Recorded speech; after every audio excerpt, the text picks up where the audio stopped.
Welcome back, everyone, to the old CPB, the Chaos Ball Podcast. We're here. It's been 2 weeks. What are the Mariners doing? They're doing it. They're doing the thing. They are doing the let's make a run of it and then miss the playoffs by a game or two in the last week of the season. They're really doing it. I didn't pod last week. I was just letting things breathe. Things were going well. I didn't want to throw a little podcast in here while they were on kind of a hot streak. But they've cooled off since then a little bit, just a little bit. But I think late August, at the end of last month, when they were scuffling and things were bleak, they had the option, they had the choice. What do you want to do? And I presented them with that choice. I said they could either just roll over and die, which would be the easy option, and the least painful option. They roll over and die, and they miss the playoffs by now, by the 19th, 20th, 21st. Around this time is about when they could have been out. But no. What I said was probably going to happen is they're going to make a valiant effort, and they're just going to come up just short. And they're in line to do that perfectly. Now, they're still in it.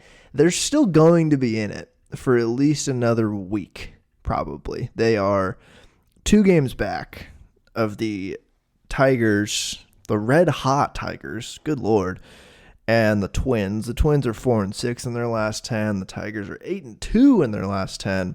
Mariners are 6-4 in their last 10. They have been playing better baseball recently, that's for sure. And then the Red Sox are a game and a half behind the Mariners, and then the Rays are 5.5 back, or 3.5 back of the Mariners. It's really the Tigers, Twins, Mariners for that last spot right now, unless the Red Sox go on a crazy win streak or something. And then Royals are 2 games ahead of the Tigers and the Twins. So it's the race of the Central is huge right now. The Guardians locked up that division already. But it's the wild card. We could be seeing, if the Orioles keep losing, the Orioles haven't clinched yet. Theoretically, we could be seeing 4 AL teams in the playoff. AL Central teams in the playoff would be freaking awesome. But no, the Mariners are outside looking in still. The division's going to be there until they play the Astros. Like, they're 4.5 games back to the Astros. The Astros are currently playing tonight while I'm recording this. So if the Astros lose, they could be 4 back by the time this podcast comes out. And, if the Mariners go into the Astros series 4 to 5 games out, they still could theoretically win the division. If they go into the Astros series 3 games out and sweep them and they're tied, that could be real interesting, but I just don't see that happening. So I think the wild card is... They're technically still alive in both the wild card and the division, but the wild card is where that's going to have to happen. And they do not have the tiebreaker with the Twins. And I don't think the Tigers have the tiebreaker with the Twins either. So if it's a tie, the Twins, with either of these teams, the Twins would go through. I don't know what the Mariners' tiebreaker is with the Tigers, but I'm looking right now. They do not have the tiebreaker with the Tigers. Oh, that was that time last month when they lost 5 of 6 to the Tigers. But looking at that now, the Tigers are freaking red hot. They've been amazing in September. But they're doing it. Like I said, the Mariners are doing it. They're gearing all of us up for maximum pain. I'm prepared for it. I think everyone is prepared for it, no matter what happens. I've fully expected them to miss the playoffs for weeks. I fully expected them to make it as close as possible. The only thing that's going to be extra tough this season is that 86 wins probably, that might get them into the playoffs this season. And in past seasons, that was not the case. And that's what's going to sting if they end up with like 84 wins when they could have been on par with what they've done the last couple of years and win like 88, 89. 89 games gets them into the playoffs. Like 89 games might win them the division. Like the Astros have 82 right now. The Astros might not even get to 87 and win the division still. And the Mariners are at 78 wins right now. Just really unfortunate. But today I will be talking somewhat about the Seattle Mariners. The offense has been playing better for sure. The offense has been playing much better. I have some numbers to throw at you. The midseason acquisitions have been pretty solid.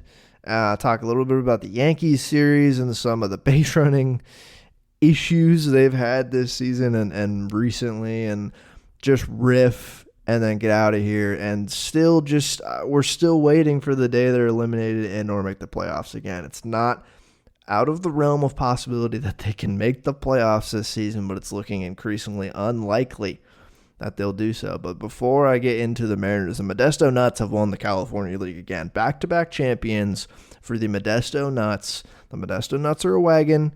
I talked about them earlier in the year. They ended up winning the league. Hell yeah. Shout out to the Nuts.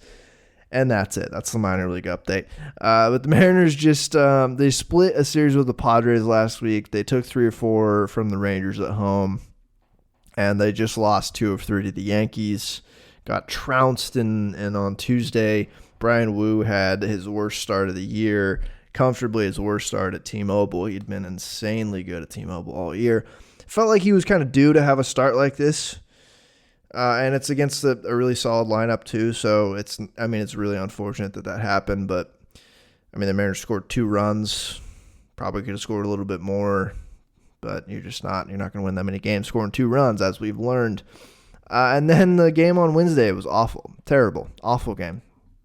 And as you know, if you don't know, I've been listening to these games on radio. I've been watching clips on Twitter while listening to games on radio, but I've been listening on radio exclusively for 2.5 weeks now. It's been awesome.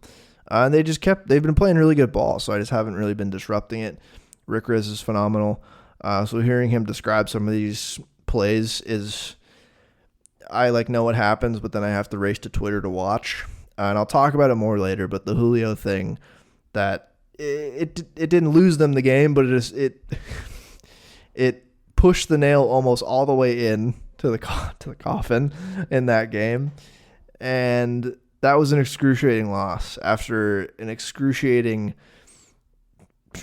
8 innings, and then a little bit optimistic going into the 9th. And then optimistic up until right at the end in the bottom of the 10th when they ended up losing that game. And that's just not a game you can lose when you have to win every game going forward. It's just simply not a game you can afford to lose. Thankfully, they salvaged a little bit from the series against the Yanks on Thursday. Logan Gilbert, amazing start, reached 200 Ks in the season. I think 9th Mariner to do it, I think Mariners PR said. Because Luis Castillo did it last year. Robbie Ray did it in 2022. Then I think James Paxton did it in 2019, 2018. I know Felix had done this multiple times. Randy Johnson did it. Freddie Garcia did it, I think. I don't have the list in front of me, but I know I'm missing a couple. But it's 200K seasons for Logan Gilbert in what is definitely his best year as a Mariner and probably the best pitcher on the Mariners this season. Just a phenomenal year. He will get Cy Young votes. He's not going to win it. Scooble is going to win that award, but Logan Gilbert will, and rightfully so, get Cy Young votes this year. He's been phenomenal. Shoved today. Absolutely shoved. And had a little bit of shit housery against the Yankees today, too. He was chatting big shit with his face. He doesn't really chat shit with his mouth, but he has kind of a death stare up there, and he's such a large, imposing big skeleton man, so I would not want him looking at me like that. But now they go to the Rangers and the Astros. They go to Texas in what is the pivotal road trip of the season. If they win all 6 of these games, they could theoretically make the playoffs. And then they have a homestand against the A's, 3-game set to end the year. All division opponents down the stretch here.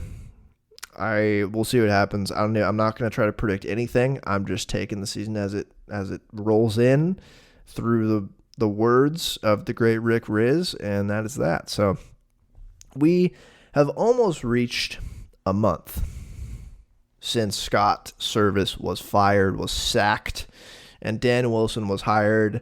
and the hitting coach, Jared DeHart, was let go, and Edgar Martinez was brought on as the hitting coach. And since August 23rd, which was the first game in charge, so again, it's the 20th, we're almost at a month here, the offense has been better, and they've been playing good ball. And how much of that is attributed to these, like Dan Wilson and Edgar, how much is attributed to small sample, and they've just improved and been playing better ball? Because, any given point in the season, you can pick a couple weeks where they've played really well. You can pick a couple weeks where they were awful.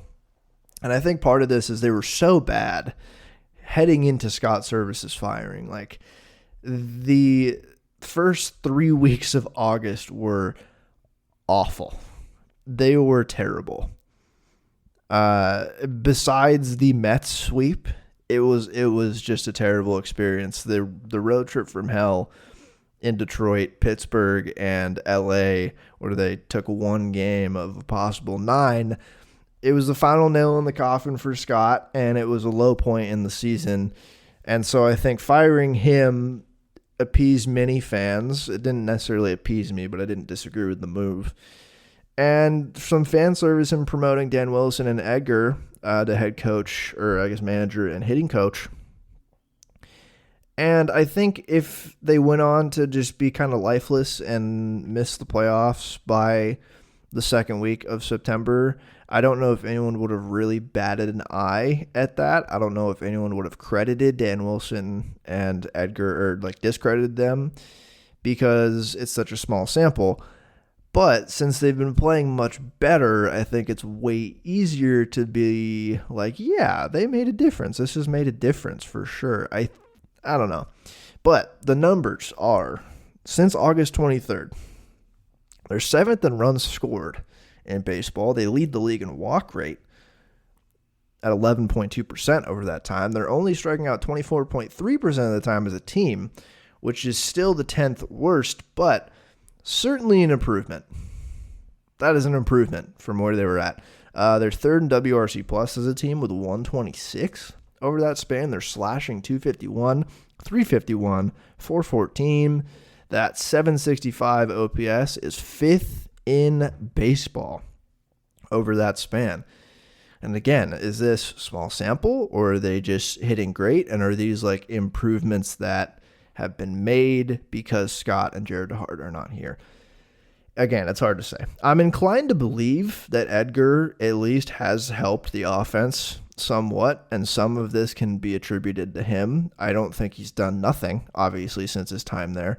I think the coaching changes, like in manager and hitting coach, can just give you a bump. I think in all sports that sometimes happens. I think leading it to a coach or manager's firing, again, is often the low point of a season. Even if the players really like the manager and they've had good times in the past, like the managers the past couple of years, I feel like everything can sour so quickly in a locker room. And then letting a guy go, I think, can often just kind of be that breath of fresh air that reinvigorates the team a little bit for at least a little while, for at least a couple weeks or a few games, depending on the sport that you're in. I think a new coach bump can always just kind of put a jolt in a team. Like, hey, we reset. We're going to hard reset in the middle of the season. And so it could be some of that. But I think Edgar has probably helped a little bit. I mean, people pulled numbers from when he was the hitting coach a few years ago with Scott as the manager, and they were a pretty good offensive team in that time.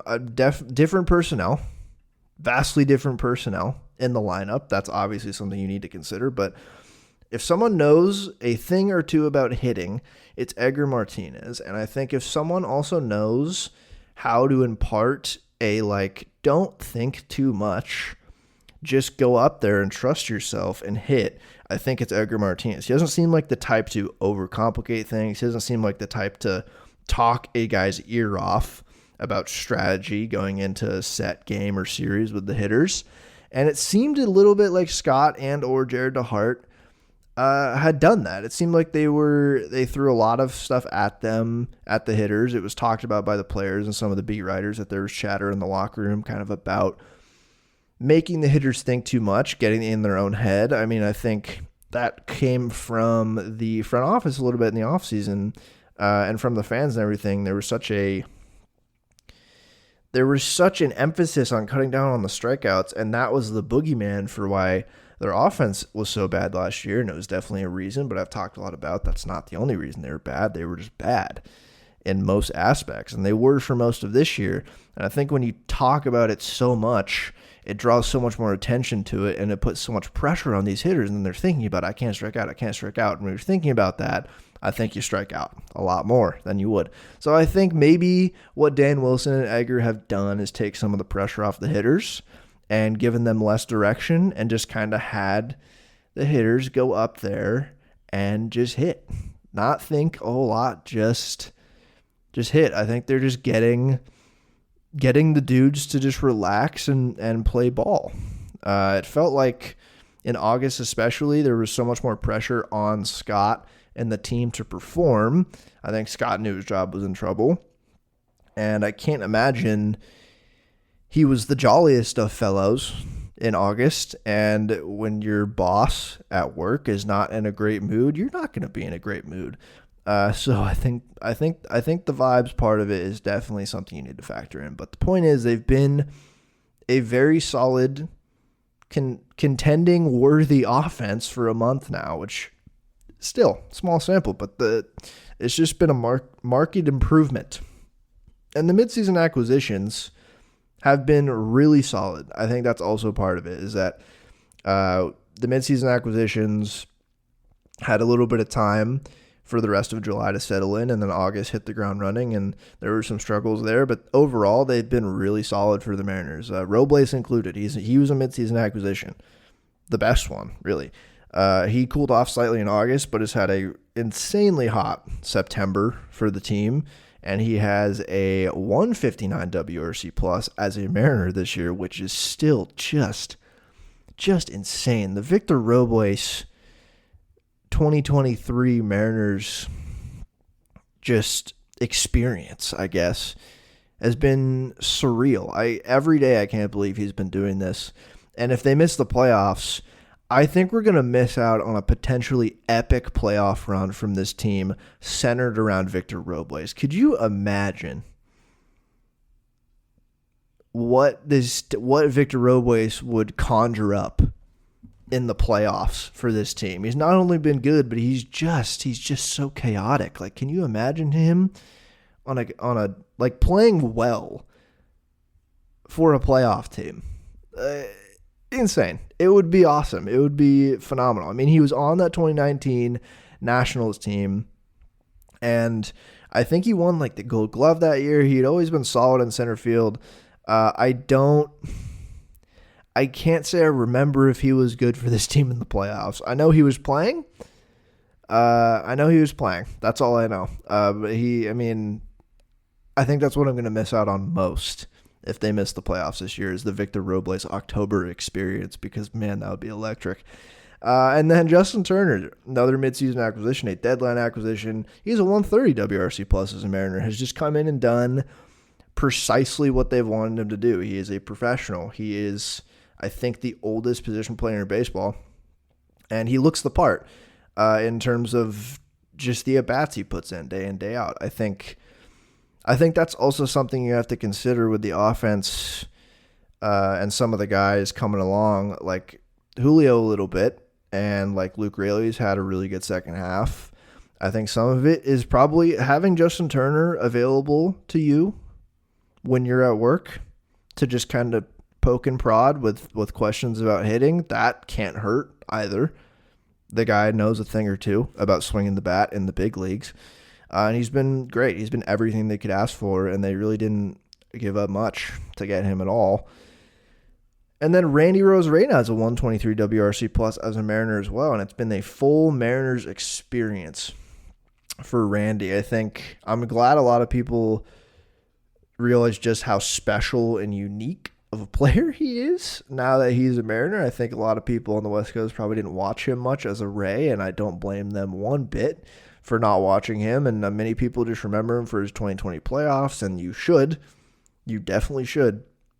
But he's just such a one-of-one player. I mean, and you take the good with the bad. You just have to with a player like that, because you saw in that home run that he hit when he made Jonah Heim cry like a little baby, he steps out of the box mid-pitch. Fairly often, he did it 3 straight times and then socked a sick dinger. And boy, he let everyone in the stadium know how cool he is after he hit that dinger. And it's like people are going to get mad at him for stepping out of the box. He's going to strike out. Maybe he'll make a mistake or two here and there, but you take some of that bad with the good, and the stepping out 3 straight times and then just crushing a ball into the seats is Randy Arozarena to a T. He is electric, and he's been really solid and a very solid pickup for the Mariners, and I am just excited, as excited as I can be to look forward to next year at this moment with this outfield with Randy included in it. That's more than you could ask for 3 midseason bat acquisitions. And it also comes with Luke Raley again, like I said, having a phenomenal second half and an overall just great year. I think his August and September WRC plus is 200 right now. Julio's had a way better second half, and since the coaching changes has put up a 148 WRC plus with what I think is the most important metric in this, 11% walk rate and 20% K rate, multiple pulled home runs. Pulled hard hit fly balls, man. That's the key. Very encouraging signs for Julio. Maybe Edgar's unlocked something in him, but Julio has also, to be fair, done this the past 2 years and just come alive late in the year. So it's, again, we don't know exactly who to attribute with all this. Mainly, we can just say, hey, Julio, you've been good. And all this could just be coming too late, unfortunately. Again, they've been a really good team. The offense has been great. The pitching has not really missed a step this month. The bullpen had a tough August for sure, but they've been way better as of late. And yet they're still 2 games out of a wild card spot. They're still on the outside looking in. It might just be too late. And it hasn't really been little. Again, this offense has been great. It's just looking increasingly unlikely they'll miss the playoffs. And the bullpen is, it looks like it's finally kind of been figured out. It's taken long enough. The Jimmy Garcia acquisition did not work out at all. So all of those 2 great trades and Randy and Justin Turner have really helped. It's balanced out a little bit by the Jimmy acquisition, just not working out one bit. He's barely pitched, and when he did pitch, he wasn't very good. And that is just the nature of acquiring a reliever at the deadline. I loved the move, and it just didn't work out. And that is just how it goes sometimes when you trade for a reliever at the deadline, no matter how good they are. That can always happen. But JT Chargois has been phenomenal for them. He's been a super stable middle relief arm since coming back to Seattle. And that's kind of exactly what they've needed, is just a stable, big league quality middle relief arm. That's what they've missed this year because they've had to push some of those normal solid middle relief guys to more higher leverage roles to fill in for injuries of that bullpen. But now the back of the bullpen for the past couple weeks for Dan Wilson, it's been obviously Andres Munoz as the number 1 horse, and he's continued his phenomenal year. And then it's been Troy Taylor and Colin Snyder. Colin Snyder, pitching lab success of the year for the Seattle Mariners for sure. Just been a delight for months now. And Troy Taylor, who came up recently, been in the system for a while. The Mariners actually drafted him twice, 2 years in a row, because they just wanted him. And it's been really fun. It's been really fun to watch. And it's something I don't want to just look straight to 2025 yet. But it looks like he's going to be a pretty large asset for the bullpen in 2025. And all 3 of those guys now have been great for this team, and that's kind of been the back of the bullpen. Unfortunately, with the injuries, that's just had to happen. Like Matt Brash and Gregory Santos. I mean, Gregory Santos pitched more than Matt Brash, but for all intents and purposes, he really hasn't pitched this year. The expectation was this guy is high leverage, back of the bullpen, can save a game if you need, and that just hasn't been a thing this year. So he's another guy they hopefully need to just get healthy for next year and hope that he can remain as good as he has the past couple of years going into next season. But they finally figured out the bullpen. It's mid-September, and the bullpen unfortunately just cost them too many games earlier in the season. And really, it's still been, like, if you go strictly by ERA and some other things, it's still been like a top 10 bullpen in baseball. It's still been a solid bullpen. But with the offense as bad as it's been for most of the year, you need, like, that's why the Mariners had made the playoffs and been largely pretty competitive the past couple seasons with a subpar offense. It's the starters, but then more importantly, it's the bullpen that needs to take the reins from the starters and actually win them games. And they were quite good at that the past few years. And this year they were not quite as good. And when you don't have like a near perfect bullpen, that's going to cost you games. It shouldn't cost you games.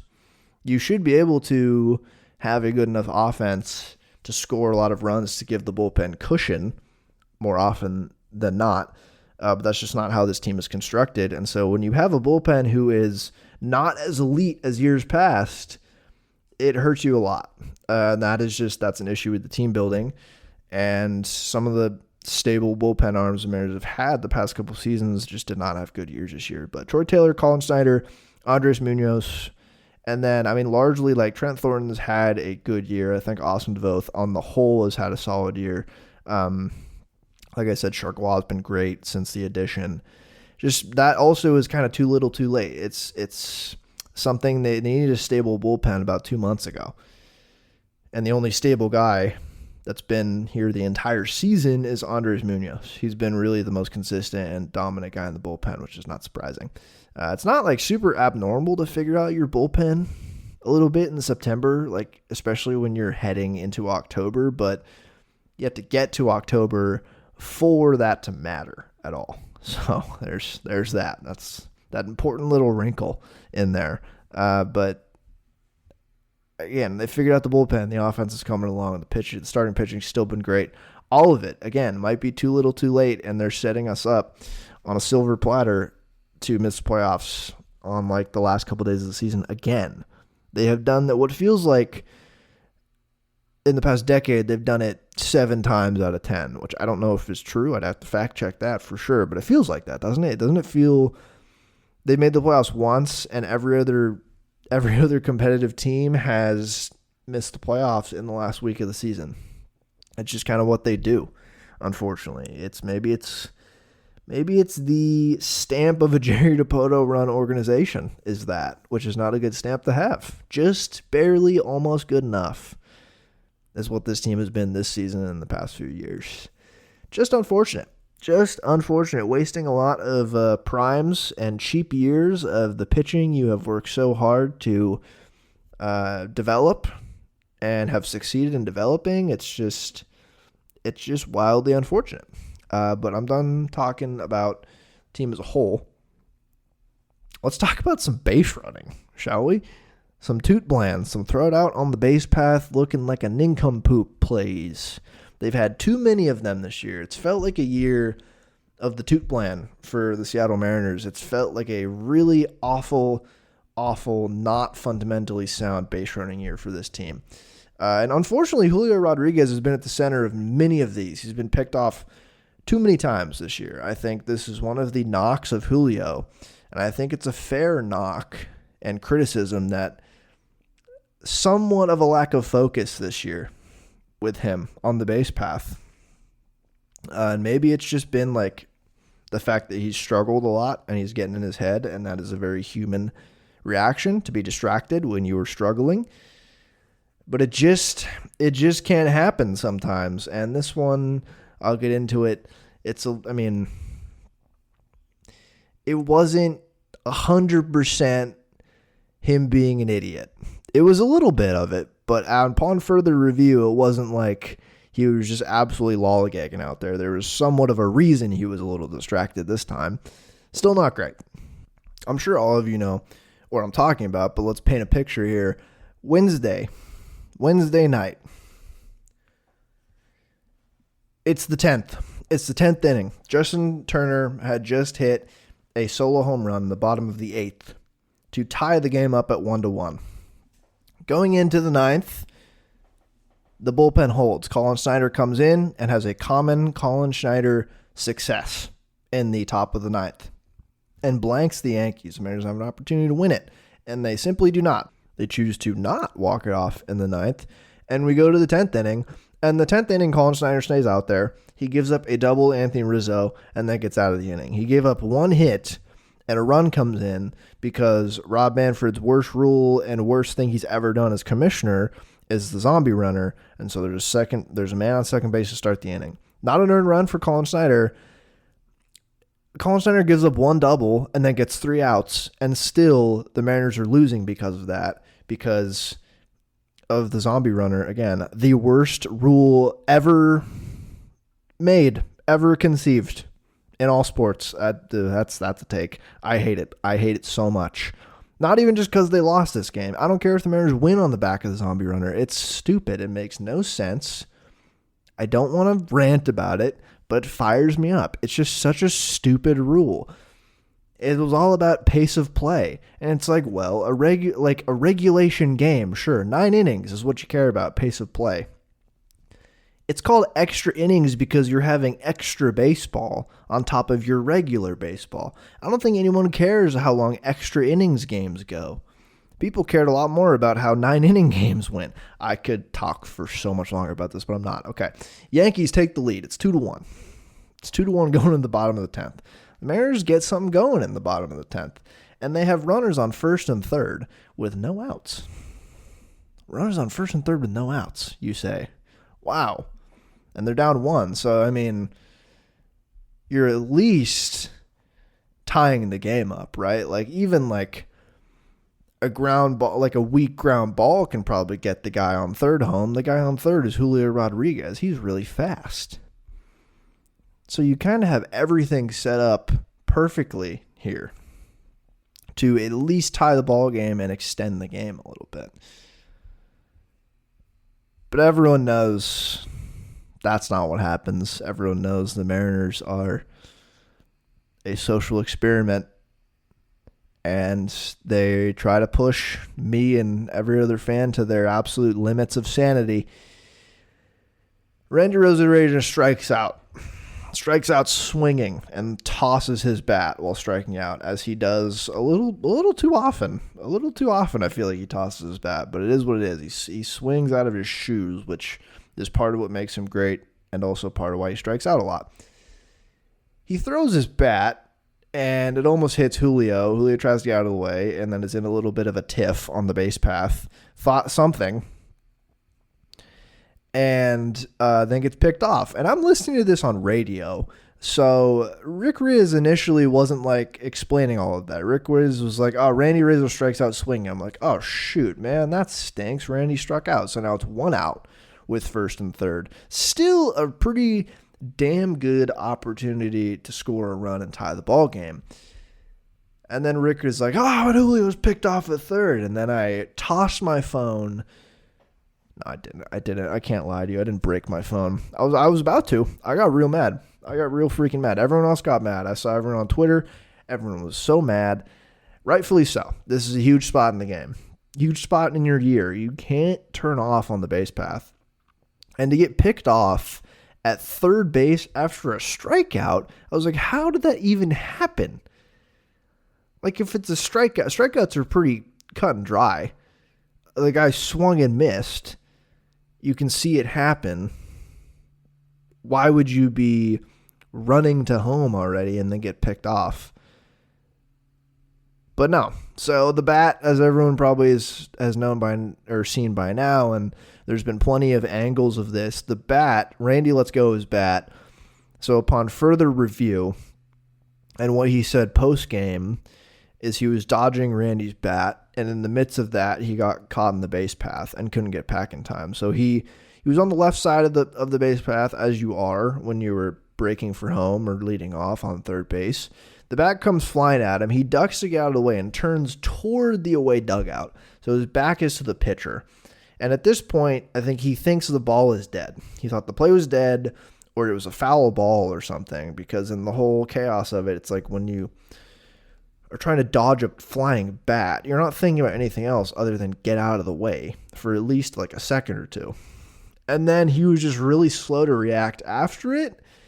And by the time he tried to get back, the third baseman, who freaking was at third base for the Yankees? Not that it really matters. It wasn't Glaber. I think it was Jazz.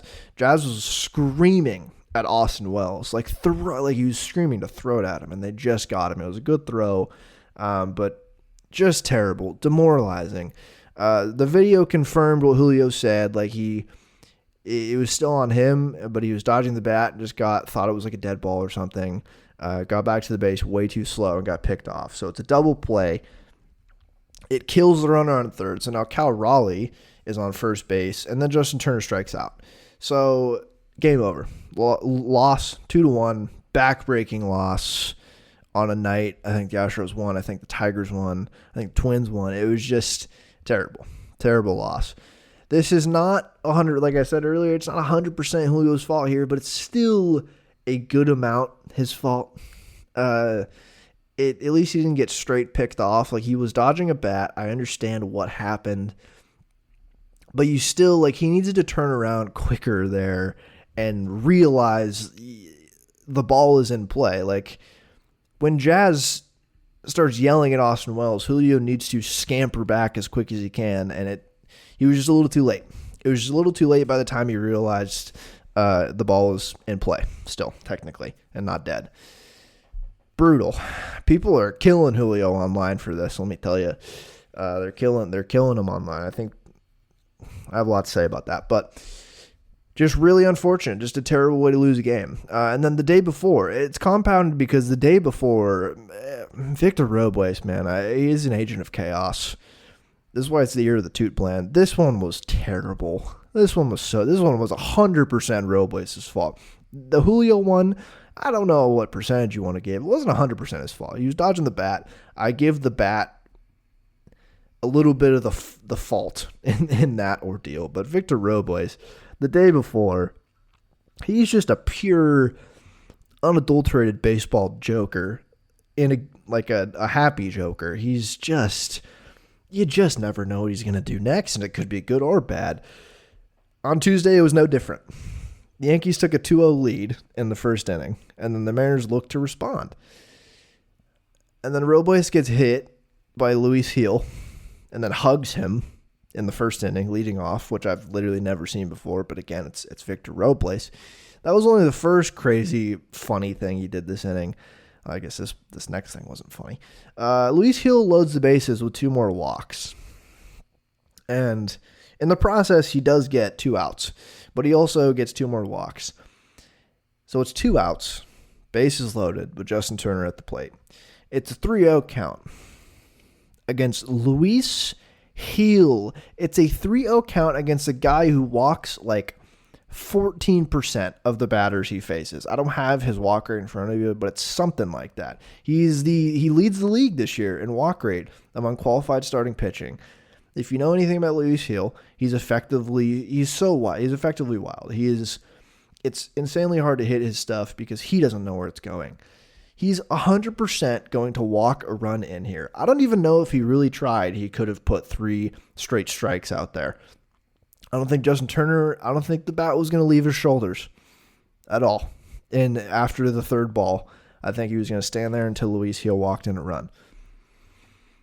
And then Victor Robles tries to steal home and gets thrown out. Now, to be fair, he was kind of close. Luis Gil wasn't paying the most attention.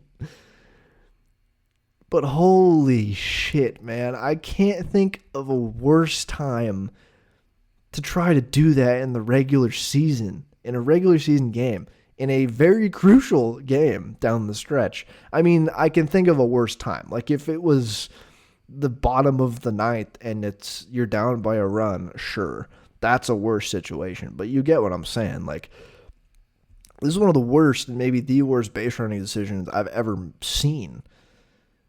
He's just crazy. He's a crazy man. And if this worked, it would have been insane. If he actually pulled it off, I think we still would be talking about it like it's a ridiculous decision, but at least he would have scored.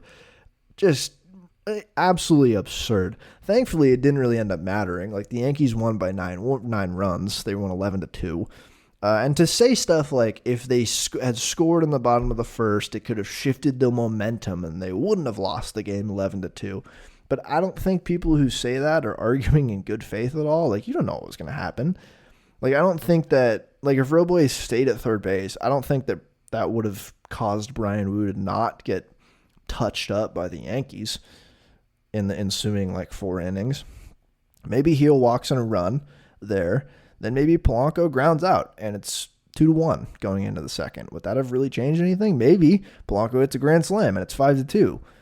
But would that still have changed the outcome of Bryan Woo giving up 7 runs?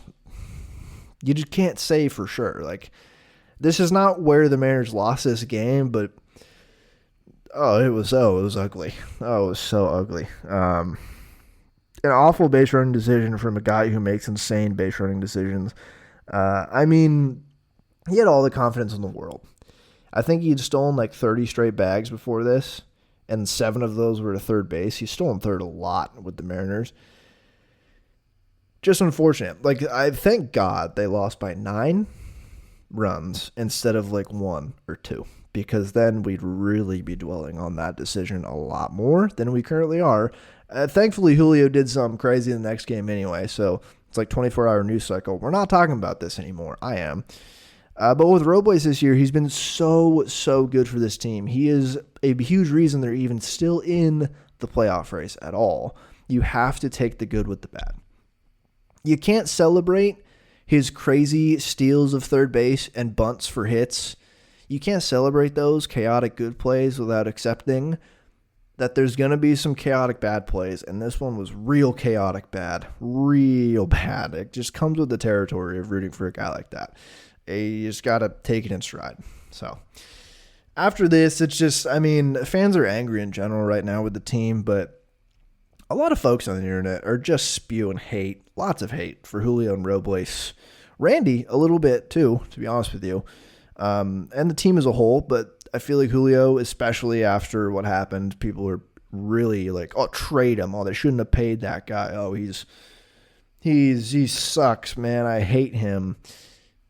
And obviously people were saying stuff about Robles too, and Randy as well. Like I said, I mean, Julio's had a lot of moments this year that have, like I said, showed a lack of focus. I think that's definitely a knock on his game.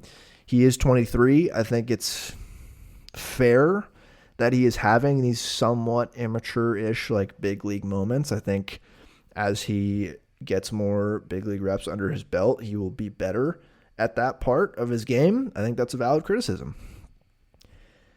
But avoiding, like, Randy's bat and not getting back to base, it was kind of a freak moment. I mean, again, he should have been a little bit more, like, alert because it's such a big spot.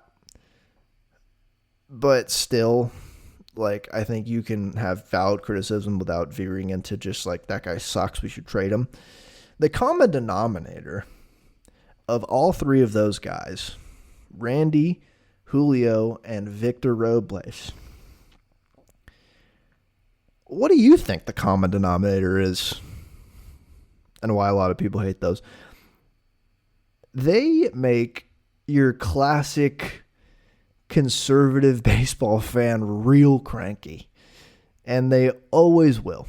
Even if they're playing well. They will always make, even Mariners fans, your classic, oh, they don't play the game the right way fan. They will always drive that person crazy. And I think part of it is they will always look for reasons to hate on these guys because they don't play the game the right way. That's why they will hate on them. I think a lot of the current Julio hate comes from a place of frustration of the team in a year as a whole. I think that's fair. I think it's very human for sports fans to do that. I don't agree with it, but that's just how it goes. And from his specifically his fairly disappointing season, which is partly on him and partly on the Mariners for constructing their team surrounded by a 23-year-old who, listen, everyone was expecting, and even himself was expecting him to be better this year, but I talked about it before the season. They built this team on banking on him being like a 6 to 7 win player every year, and it's just, you can't nothing's definite in baseball. And we're seeing why that's kind of an issue with the team building this year. But a lot of the hate I think comes a little bit with a little added racism in there, man, for all three of those guys. Right now, too, it is a safer place to hate on those players. Part of it is because people feel safer on Twitter in general to spew hate from a racist place because of Elon. But with the mood of the team right now, a lot of people are feeling generally better and more entitled to spew hatred and toxicity at these players because more people are in the current headspace to agree with them online. If the team was in a playoff position and Julio did that exact same thing, like if they were 3 games up right now in the AL West, I think there'd still be these fans focusing on the negative, but there'd be way less engagement because the team's in a good spot. The team's in a bad spot right now and has been for a little while. And so I think the Julio hate, Randy hate, all that, it'll just get more engagement right now, and it tracks. I think there's fair criticism of these players. I'm not going to get into all my criticisms of Julio and some of these other guys right now because the season's not over, and I'm going to wait because Julio is not above criticism, but there's a line between fair criticism and needless hate. And when you look at people on the internet hating Julio for a reason, I think people look for a reason to hate him. They will hate him because he's young. He plays the game in a fun way. They paid him a lot of money already. People hate that for whatever reason. Like, what did he do to earn that money? They paid him too early. They paid him too much. He doesn't deserve it. And I think some of that comes from a genuine place of racist hate. I am not afraid to say that. Like, I think it genuinely comes from there, and it's pretty unfortunate. Again, there's fair criticism, and then there's hate on the internet that comes from a bad place. And I think there's always people, even fans of that team, that will always find a reason to hate a guy like that. Truthfully. These were the same fans that didn't want to acquire Jazz Chisholm because he would have been a, quote, locker room cancer. He's not good for the morale. Those same fans will absolutely be looking for a constant reason to hate Julio Rodriguez and say, trade the guy. That's all I'm saying. But that is where I'm going to cut it on that really high note this episode. We're playing it by ear. I'll probably be back next week. It really all kind of depends on what happens the next week in Texas with this team. I might not be back next week. We'll see. I hope to God they make the playoffs. Like, good Lord. I don't want to be Charlie Brown to the Mariners Lucy and try to kick the football and get hopeful again when so many times they've missed the playoff by a game and a half. I can't do it again. I've resigned myself to thinking they're just going to miss the playoff by 2 to 3 games. That's going to come down to that last series, and there will be no October baseball in Seattle, but I hope so much that I am wrong, but I hope you can understand why I feel like that. But thank you for listening so much. I appreciate it. Hope you have a good rest of your week personally. Don't let the Mariners get you too down.